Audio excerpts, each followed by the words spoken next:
करवीरच्या सडोली खालसा मतदारसंघात तिहेरी लढत, पण पारडं कोणाचं जड? नमस्कार, मी प्रेरणा मोहिते आणि तुम्ही पाहताय तारा न्यूज.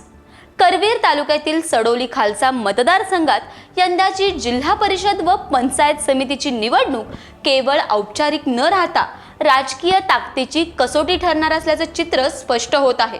शिवसेना, शिंदे गट, काँग्रेस आणि राष्ट्रवादी काँग्रेस अशा तिन्ही प्रमुख पक्षांचे उमेदवार रणांगणात उतरल्याने ही लढत अधिकच रंगतदार बनते. या तिरंगी लढतीत काँग्रेसचा उमेदवार हा भागातील अभ्यास असलेला जुना आणि निष्ठावंत कार्यकर्ता असला तरी सध्याच्या राजकीय समीकरणामध्ये काँग्रेसची भूमिका मर्यादित दिसते.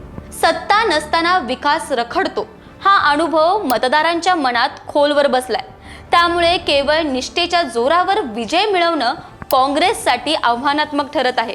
दुसरीकडे राष्ट्रवादी काँग्रेसचा उमेदवार हा शेतकरी कामगार पक्षातून राष्ट्रवादीत आलेला, म्हणजेच मतदारांच्या भाषेत आयात केलेला उमेदवार. पक्ष बदलल्यामुळे त्यांची विश्वासार्हता प्रश्नांकित होत असून स्थैर्य की संधी साधूपणा हा प्रश्न मतदार स्वतःला विचारत आहेत.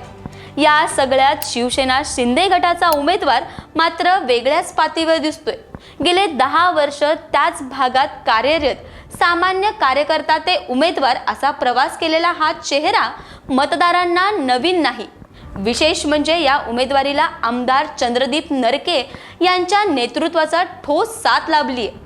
आमदार नरके यांची ही तिसरी आमदारकीची टर्म असून या काळात करवीर तालुक्यात रस्ते, शेतीसाठी योजना, युवकांसाठी उपक्रम, पायाभूत सुविधा अशा अनेक विकासांचा ठसा उमटलेला आहे. त्यामुळे काम करणारा नेता अशी त्यांची ओळख आज केवळ घोषणा न राहता जमिनीवर दिसणारी वस्तुस्थिती बनली आहे. जरी राज्यात राष्ट्रवादी आणि शिवसेना शिंदे गट हे महायुतीत असले तरी जिल्हा परिषद निवडणुकीत मात्र दोघेही आमनेसामने उभे ठाकले आहेत.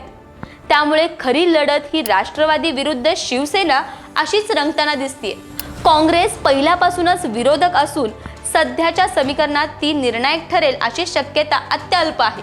विरोधक मतविभाजनाचा पुरेपूर प्रयत्न करत असले तरी आमदार नरके यांच्या कामाची पोचपावती म्हणून शिवसेनेचं पारडं जड होताना दिसते. मतदारांच्या मनात काम दिसते तर नेतृत्वालाच संधी ही भावना बळावत चालली आहे.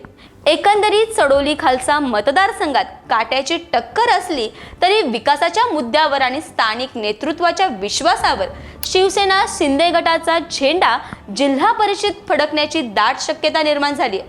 आता अंतिम निर्णय मतदारांच्या हातात असून ते विकासाला मत देतात की सोयीच्या राजकारणाला हे लवकरच स्पष्ट होईल.